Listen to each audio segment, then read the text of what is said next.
الحمد للہ رب العالمین والصلاة والسلام علی سید المرسلین وخاتم النبیین اعوذ باللہ من الشیطان الرجیم بسم اللہ الرحمن الرحیم۔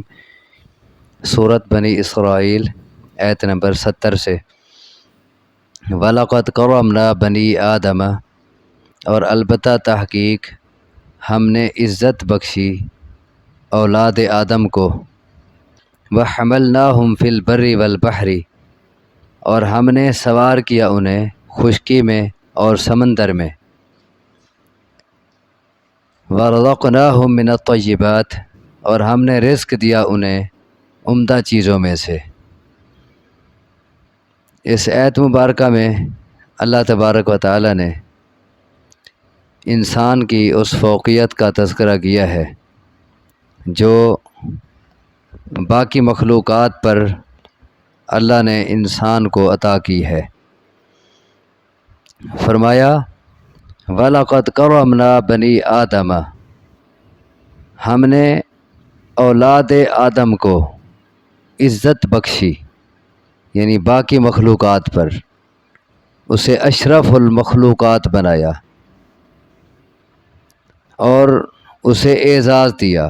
اس کے اعزازات میں ایک تو یہ ہے وَحَمَلْنَاهُمْ فِي الْبَرِّ وَالْبَحْرِ، ہم نے اسے سوار کیا خشکی میں اور سمندر میں، یعنی خشکی میں سفر کرنے کے لیے ہم نے اسے جانور عطا کیے، گھوڑے ہیں، خچر ہیں، اونٹ ہیں۔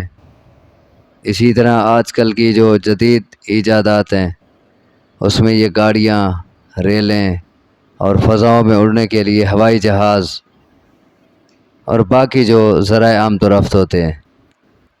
والبحر، اور ہم نے اسے سمندر میں بھی سوار کیا، یعنی سمندری سفر کے لیے اسے ہم نے کشتیاں عطا کی، باہری جہاز بنانے کی صلاحیت دی۔ وَرَزَقْنَاهُمْ مِنَ الطَّيِّبَاتِ، اور ہم نے انہیں رزق دیا عمدہ چیزوں میں سے۔ وَفَضَّلْنَاهُمْ عَلَى كَثِيرٍ مِّمَّنْ خَلَقْنَا تَفْضِيلًا، اور ہم نے فضیلت دی انہیں بہت سوں پر ان میں سے جنہیں ہم نے پیدا کیا۔ تفضیلا، فضیلت دینا، یعنی ہم نے اپنی مخلوقات میں سے بہت سی مخلوق پر انسان کو خصوصی فضیلت بخشی، طرح طرح سے اسے فائق رکھا باقی مخلوقات سے۔ مثلا انسان کو ہم نے جو قد و قامت دی ہے، اسے جو شکل عطا کی ہے، تو باقی مخلوقات کی ایسی قد و قامت اور ایسی شکل نہیں ہے، اور اسے معتدل بنایا ہے۔ اسے اگر ہاتھی جیسی جسامت جیسا بنا دیا جاتا یا کوئی اور ایسی مخلوق جو دیکھنے میں بھدی لگتی ہے اس طرح بنا دیا جاتا تو وہ کیسا ہوتا؟ ہم نے اسے قد و قامت دی، خوبصورت شکل دی، اور پھر اسے عقل و شعور سے نوازا کہ عقل اور شعور کے ذریعے انسان کتنا چیزوں کا امتیاز کر لیتا ہے اور کیسی کیسی وہ ایجادات کر لیتا ہے۔ اور پھر ہم نے انسان کو لکھنے کی صلاحیت دی، یہ بھی باقی مخلوقات پر فوقیت اور فضیلت میں شامل ہے کہ باقی مخلوقات کو اللہ تبارک و تعالی نے لکھنے کی خوبی نہیں دی کہ انسان اپنا علم اور اپنے تجربات وہ لکھ کر اگلی نسلوں تک منتقل کر سکتا ہے، یا کئی چیزیں اپنی یادداشت کے لیے لکھ کے رکھ دیتا ہے جو اسے کام آتی ہیں۔ اور یہ ایک ایسی نعمت ہے کہ اللہ تبارک و تعالی نے قرآن مقدس میں خصوصی طور پر اس کا تذکرہ کیا ہے۔ نون والقلم وما یسطرون، اللہ تبارک و تعالی فرماتے ہیں قلم کی قسم ہے اور اس چیز کی قسم ہے جو لوگ لکھتے ہیں۔ تو یہ خصوصی نعمت تھی، قلم کی نعمت اور لکھنے کی نعمت، کہ اللہ نے اس کی قسم اٹھائی ہے۔ اسی طرح باقی چیزیں دیکھ لیں کہ باقی جو مخلوقات ہیں مثلا جانور ہیں تو ان میں اللہ تبارک و تعالیٰ نے اتنا خوبیاں نہیں رکھی جتنا انسان میں رکھی ہے۔ انسان کو چکھنے کی نعمت دی ہے اور اس کی خوراک کے لیے مختلف چیزیں رکھی ہیں، جبکہ باقی مخلوقات کو اتنا چیزیں نہیں مہیا ہوتی۔ کوئی چیزیں مثلا وہ صرف گھاس کھاتی ہیں، کچھ چیزیں وہ صرف گوشت کھاتی ہیں، ان کے لیے محدود چیزیں ہیں۔ لیکن انسان کے لیے کیا کیا اللہ نے رکھا ہے، اس کے لیے غلہ جات ہیں، میوہ جات ہیں، سبزیاں ہیں، گوشت ہے، اسی طرح مشروبات ہیں اور مفرح چیزیں ہیں اور خمیریں ہیں اور پتہ نہیں کیا کچھ مرکبات ہیں۔ اللہ تبارک و تعالیٰ نے یہ سب انسان کے لیے رکھے ہیں۔ تو فرمایا ہم نے ان کو فضیلت دی بہت سوں پر، ان میں سے جنہیں ہم نے پیدا کیا خصوصی فضیلت دینا۔ اسی طرح اللہ تبارک و تعالیٰ نے انسان میں یہ جو خوبی رکھی ہے کہ یہ قرآن مجید پڑھتا ہے، ایمان لاتا ہے، قرآن مجید پڑھتا ہے، یہ ایک بہت بڑی خوبی ہے جو اور کسی مخلوق کو نہیں ملی انسان کے سوا۔ اور باقی جنات بھی ہیں، وہ بھی ایمان لاتے ہیں، لیکن باقی جو مخلوقات ہیں ان کو اللہ تبارک و تعالیٰ نے یہ خوبی عطا نہیں کی۔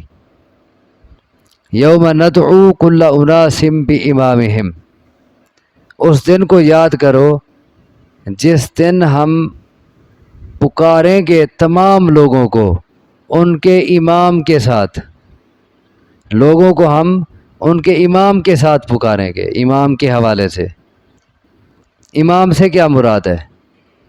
بعض کہتے ہیں کہ اس سے مراد کتاب ہے، اعمال نامہ، فی امام مبین، لوح محفوظ کو امام کہا گیا ہے۔ یہاں مراد امام سے کتاب ہے، اعمال نامہ ہے جو انسانوں کو دیا جائے گا، اور اس کے ساتھ پھر ہم ان کو پکاریں گے، بلائیں گے، آؤ اپنا اپنا اعمال نامہ لیتے آؤ۔ جب دے دیا جائے گا آپ بھی اعمال نامہ اپنا لے کے حاضر ہو اللہ کے سامنے، اور یہ کتنا مشکل معاملہ ہوگا۔ دیکھیں اگر کوئی بڑا افسر جو ہے وہ اگر کسی کو کہے کہ تو اپنا پیپر لے کے میرے دفتر آ جانا، کتنا مشکل بات ہوگی۔ اب ایک عام استاد نے پیپر دیا، چیک کیا، وہ بات آسان ہے، لیکن اگر کوئی بڑا کہہ دے کہ کل تو نے میرے دفتر پیش ہونا ہے اور اپنا پیپر بھی لیتے آنا، اب وہ تو کانپنے لگ جائے گا، اب پتہ نہیں کیا ہوگا۔ تو فرمایا کہ ہم ان کے امام یعنی ان کے جو پیپر ہوگا، جو اعمال نامہ ہوگا، اس کے ساتھ ان کو پکاریں گے۔ ایک معنی تو یہ امام کا، دوسرا معنی امام کا پیشوا بھی ہے۔ امام پیشوا کو بھی کہتے ہیں، وَجَعَلْنَا لِلْمُتَّقِينَ إِمَامًا، قرآن مقدس میں کہا گیا ہے کہ ہمیں پرہیزگاروں کا امام بنا، یعنی پیشوا اور لیڈر بنا۔ تو ہم تمام لوگوں کو ان کے پیشوا اور ان کے لیڈر اور ان کے قائد کے ساتھ بلائیں گے، جس کو اس نے قائد مانا ہوگا دنیا میں، جس نے حضرت محمد صلی اللہ علیہ وسلم کو اپنا قائد مانا، اپنا لیڈر مانا، اپنا امام اعظم مانا، تو ان کو انہی کے نام سے پکارا جائے گا۔ جو آل محمد ہیں، محمد صلی اللہ علیہ وسلم کو ماننے والے ہیں، وہ ادھر آ جائیں، ان کے نام کے ساتھ ان کے حوالے سے پکارا جائے گا۔ اور جنہوں نے صرف نام تو لیا ان کا، لیکن ترجیح دی اپنے دیگر ائمہ کو اور ان کی تقلید کی، اور نام کی حد تک بس وہ حضرت محمد صلی اللہ علیہ وسلم کا نام لیتے رہے، ورنہ انہوں نے ان کو فالو نہیں کیا، انہوں نے اپنے امام کو فالو کیا، اپنے کسی مولوی کی بات مانی، تو پھر ظاہر ہے پھر انہی کے ساتھ ان کو بلایا جائے گا۔ لیکن پھر وہ بھی انکار کر دیں گے، قرآن میں مختلف جگہوں میں آپ پڑھتے رہتے ہیں، وہ کہیں کہ ہم نے تو ان کو نہیں کہا تھا کہ ہماری اقتداء کرو۔ تو جنہوں نے کسی برے لوگوں کو اپنا امام مانا تو وہ انہی کے ساتھ ان کو بلایا جائے گا۔ جیسے فرعون کے بارے میں آتا ہے، یقدم قومہ یوم القیامہ فاورثہم النار، کہ فرعون اپنی قوم کے آگے آگے ہوگا اور ان کو لے کے چلے گا اور ان کو جہنم میں داخل کرائے گا۔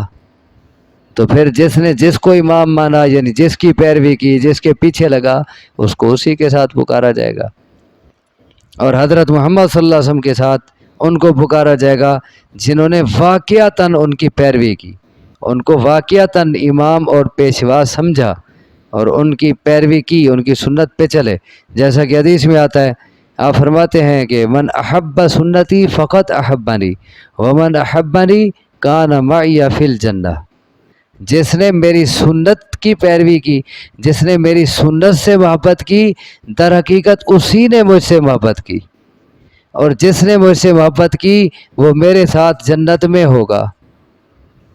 جس دن ہم پکاریں گے تمام لوگوں کو ان کے امام کے ساتھ، فمن اوتی کتابہ بیمینہ، پس وہ شخص جسے دیا گیا اس کا اعمال نامہ اس کے دائیں ہاتھ میں، فاولئک یقرؤون کتابہم، پس وہ لوگ پڑھیں گے اپنے اعمال نامے، ولا یظلمون فتیلا، اور نہیں ظلم کیا جائے گا ان پر فتیل برابر بھی۔ فتیل کھجور کی گٹھلی کے اندر جو دھاگا ہوتا ہے، معمولی سا، باریک سا، چھوٹا سا، اسے فتیل کہتے ہیں۔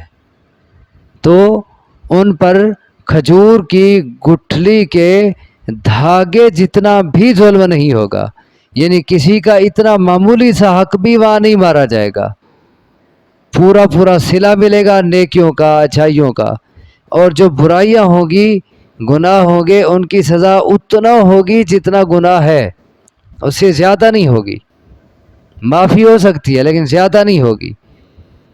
تو کسی کا حق کھجور کی گٹھلی کے دھاگے برابر بھی نہیں مارا جائے گا، ظلم نہیں ہوگا۔ اچھا، جن کو ان کا اعمال نامہ دائیں ہاتھ میں ملا وہ کیا کریں گے؟ اولئک یقرؤون کتابہم، وہ اپنا اعمال نامہ پڑھیں گے، یعنی خوشی سے پڑھنے لگ جائیں گے۔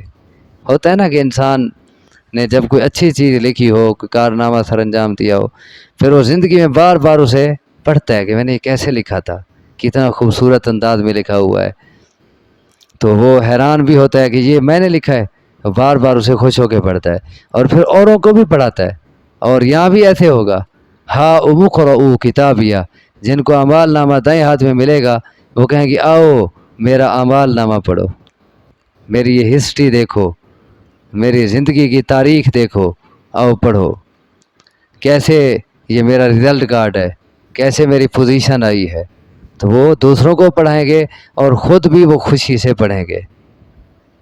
اور بعض اوقات انسان کوئی ایسی تحریریں لکھتا ہے کہ بعد میں پھر وہ دیکھنے لگے نا، وہ پھر بند کر دیتا ہے، اچھا یہ میں نے لکھا تھا، اتنا بری باتیں اور اتنا غلط تحریریں اور اتنا غلطیاں ان میں، وہ پڑھنے کو دل ہی نہیں کرتا، اور جو اچھی تحریریں وہ بار بار پڑھتا ہے۔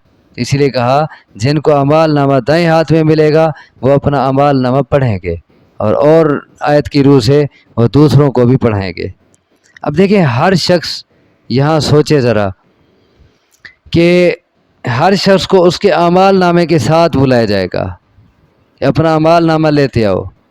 اب کیا ہمارا اعمال نامہ ایسا ہوگا کہ ہم اس کو لے کے پیش ہوں اللہ کے سامنے اور بے دھڑک پیش ہو جائیں اور اس کو خود پڑھ سکیں اور دوسروں کو پڑھا سکیں؟ یہ ہر بندہ سوچے کہ اس کے اعمال نامے میں کیا لکھا جا رہا ہے۔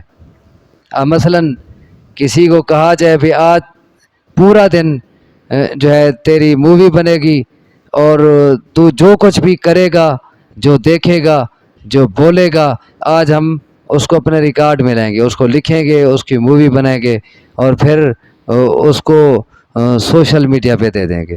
تو کیا خیال ہے آدمی کیسے سنبھل جائے گا؟ تو کیا یہاں مووی نہیں بن رہی ہر دن کی اور ہر لمحے کی؟ تو کیا یہاں ریکارڈ نہیں لکھا جا رہا؟ اور پھر وہی ریکارڈ سامنے جب لایا جائے گا، یعنی گویا یوں سمجھیں کہ انسان کی زندگی کی ایک ایک تصویر سامنے کھڑی ہوگی، اس جگہ یہ کیا کر رہا ہے، یہاں یہ کیا دیکھ رہا ہے، یہ کس انداز میں بات کر رہا ہے، یہ ایک ایک چیز اس کے سامنے آ جائے گی۔ اور پھر وہاں سے ظاہر نہیں ہوگا، وہاں دل کی نیتیں بھی ہوں گی، دل کے جذبات اس کے کیا تھے، نیتیں کیا تھیں، تو وہ بھی سامنے آ جائیں گی اور اس کے مطابق سب کچھ لکھا ہوگا۔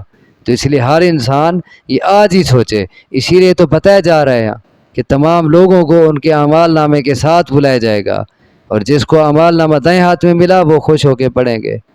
ومن کان فی ہذہ اعمی فہو فی الآخرۃ اعمی واضل سبیلا، اور جو شخص اس دنیا میں اندھا ہے وہ آخرت میں اندھا ہوگا، اور جو شخص اس دنیا میں اندھا ہے وہ آخرت میں اندھا ہوگا اور گمراہ ہوگا، بھٹکا ہوا ہوگا راستے کے اعتبار سے۔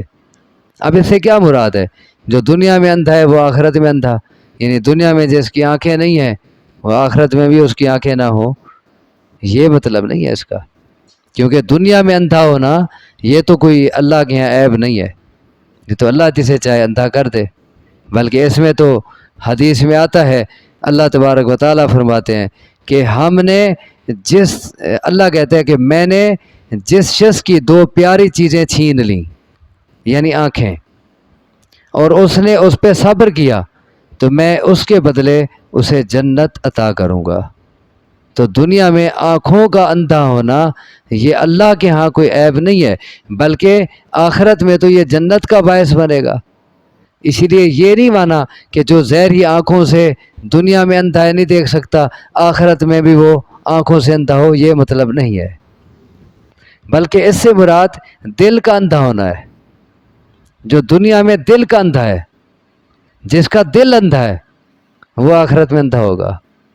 قرآن مقدس میں اور جگہ ہے نا، فَإِنَّهَا لَا تَعْمَى الْأَبْصَارُ وَلَكِنْ تَعْمَى الْقُلُوبُ الَّتِي فِي الصُّدُورِ۔ آنکھیں اندھی نہیں ہوتی اصل میں دل اندھے ہوتے ہیں جو سینوں کے اندر ہیں۔ تو جو دل کا اندھا ہے، یعنی جس کو اس دنیا میں اللہ تبارک و تعالیٰ کے جلوے نظر نہیں آتے، اللہ کی قدرتیں نظر نہیں آتی، اللہ کی نعمتیں نظر نہیں آتی، جسے اس دنیا میں اللہ کی معرفت نہیں ہے، تو پھر آخرت میں وہ اندھا ہوگا، پھر آخرت میں اسے اللہ کے دیدار سے محروم کر دیا جائے گا۔ جسے ان پردوں کے اندر اللہ نظر نہیں آتا، غیب کے پردوں کے اندر، حالانکہ وہ ان غیب کے پردوں کے اندر بھی وہ ظاہر ہے، وہ ظاہر والباطن، وہ ظاہر بھی ہے وہ باطن بھی ہے، وہ ذات کے اعتبار سے باطن ہے، چھپا ہوا ہے، کوئی اسے نہیں دیکھ سکتا، وہ اپنی صفات کے اعتبار سے، وہ اپنی قدرتوں کے اعتبار سے، وہ اپنی نعمتوں کے اعتبار سے وہ ظاہر ہے، ایک ایک چیز سے اس کی قدرت عیاں ہے، واضح ہے۔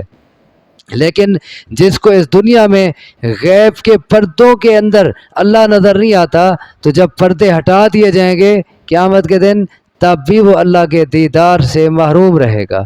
وَإِنَّهُمْ عَنْ رَبِّهِمْ يَوْمَئِذٍ لَمَحْجُوبُونَ، قیامت کے دن انہیں اللہ سے پردے میں رکھا جائے گا، اللہ کے دیدار سے محروم رہیں گے۔ یہ مطلب ہے کہ جو دل کے اندھے ہیں دنیا میں، آخرت میں وہ اندھے ہوں گے، اللہ کے دیدار سے محروم ہوں گے۔ کیا وہ شخص جسے اللہ تبارک و تعالیٰ نے کرمنا بنی آدم کا خطاب دیا کہ ہم نے اولاد آدم کو عزت بخشی، اسے طرح طرح کی نعمتیں دیں، اسے بہت سی مخلوقات پہ فضیلت عطا کی، اس کے باوجود جسے یہ پتہ نہیں کہ اللہ کیا ہے، اسلام کیا ہے، دنیا میں اللہ نے مجھے کیوں بھیجا، آخرت کیا ہے، قبر میں کیا کچھ ہونے والا ہے، قرآن کیا کہتا ہے، اللہ تبارک و تعالیٰ نے اپنا پیغمبر بھیجے، ان کی تعلیمات کیا تھیں، جنہیں کوئی پتہ نہیں ہے، تو کیا وہ اندھا نہیں ہے؟ وہ شخص اندھا ہے، اور قرآن نے اور جگہ اسے اندھا کہا ہے۔ سورہ طٰہٰ میں ہے، اللہ تبارک و تعالیٰ فرماتے ہیں وَمَنْ أَعْرَضَ عَنْ ذِكْرِي فَإِنَّ لَهُ مَعِيشَةً ضَنْكَ، جس نے میرے ذکر سے منہ موڑ لیا، ذکر سے مراد یہی ہے قرآن و سنت، قرآن و حدیث، جس نے قرآن و حدیث سے منہ موڑ لیا پس اس کی گزران تنگ ہوگی۔ وَنَحْشُرُهُ يَوْمَ الْقِيَامَةِ أَعْمَى، قیامت کے دن ہم اسے اندھا اٹھائیں گے۔ دیکھیں نا، ایک آیت دوسری آیت کی تفسیر کر رہی ہوتی ہے، قرآن بعض کی تفسیر کرتا ہے۔ جو ہمارے اس ذکر سے اندھا ہے، دنیا میں منہ موڑ لیتا ہے، قرآن و حدیث کو دیکھتا نہیں کہ اللہ نے کیا کہا ہے میں، جسے کوئی ہوش نہیں ہے، کوئی پتہ نہیں ہے، قیامت کے دن ہم اسے اندھا اٹھائیں گے۔ قال رب لم حشرتنی اعمی وقد كنت بصیرا، وہ کہے گا اللہ تو نے مجھے اندھا کیوں اٹھایا، حالانکہ دنیا میں تو میں دیکھتا تھا، میری آنکھیں ٹھیک تھیں۔